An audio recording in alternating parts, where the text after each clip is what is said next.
Good. Well, maybe we'll take a step back and kind of look at a bigger question, because I think, for the audience here, you guys are mostly from San Diego. We all live in Los Angeles, where things get cynical and nasty and upsetting. But aside from just being agent actor, for me, he is an ex-agent, right? Is there something?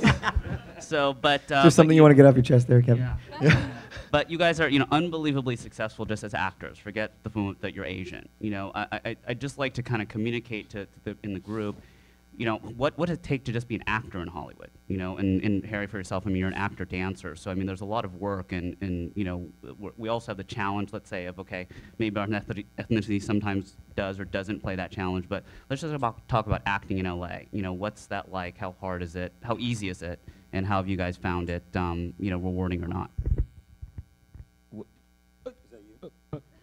Oh, I was just gonna say it helps if you're Harry and you're triple threat, and I was actually thinking about this morning, that the term triple threat, where does that come from? And if we go to war, do we send the cast of GLEE at them to sing him to death? Sing him to death. That's amazing. No, I actually was thinking about this while I was trying to pull myself together for this panel today, and the stark truth about being an actor in LA in this business is it helps to be good looking, and it does help to be actually talented at something, because quantifying what good acting is, it's one of those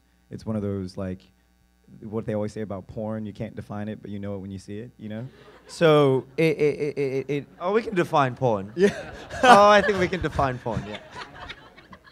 Pretty sure. Australians have a really good definition of porn. We're really good at it, that's why. Oh my God.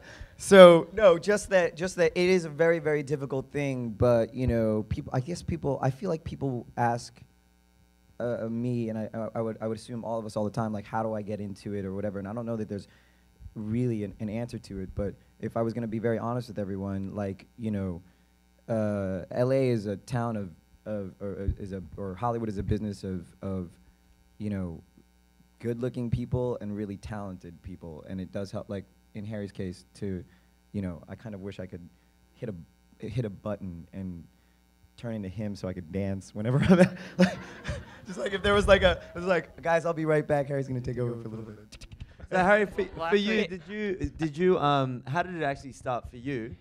Because for Harry and for Ellen, it's your first time here, yeah? Both of you? Yeah, my first time here. So for the audiences here, how did it start for you, and then how did you kind of segue to where you are now? Well, my dad used to always just tell me, baby steps.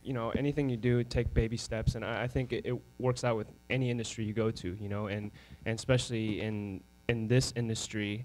I think sometimes, you get a huge launch out of nowhere, and you get, this big thing, and you miss kind of the little foundations that happen.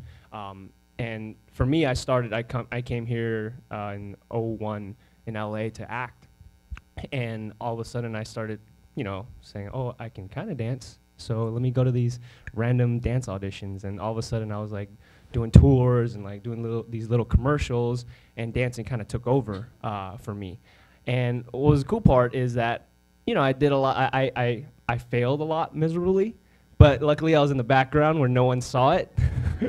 So that was cool. And then I learned a lot throughout the times, and then finally I said, okay, I want to go back to my roots and get back into acting, go on audition. And I was able to hone those skills of dancing and acting, and it's literally, how I look at it for this industry is longevity. And there are Aaron says, Hollywood is about half talent and half of it's politics, business, or if you're good looking or whatever.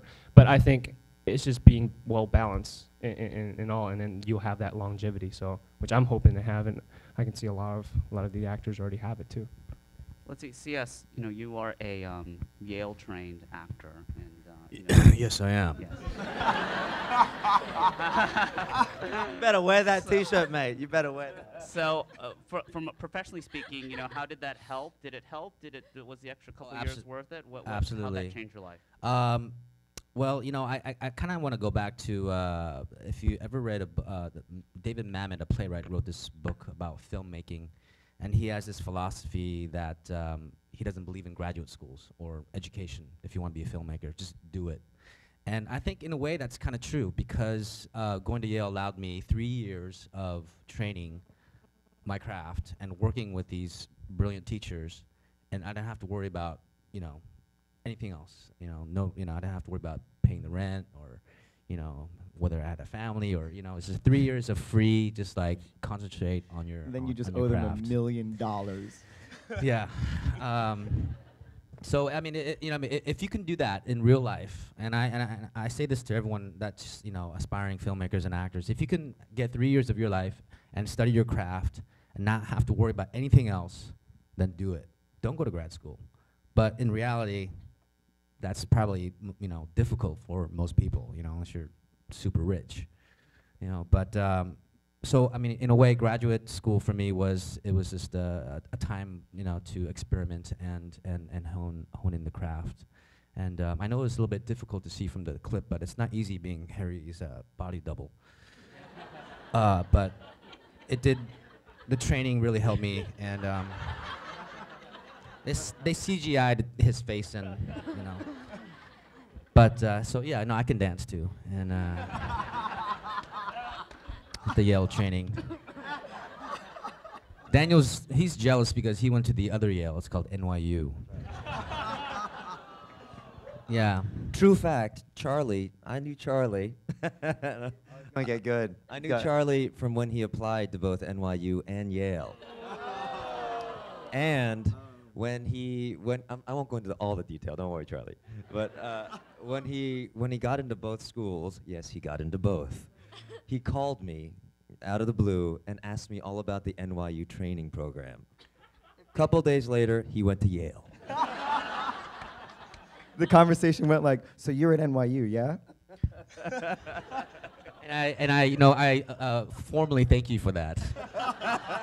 Now. That then, Daniel, how did you think going to NYU or going to a school like that helped or hindered your progress in regards to finally landing a show like Lost? I know you did a whole body of work beforehand, and you really have broken through so many barriers and so many ceilings that we are all standing on your shoulders as well.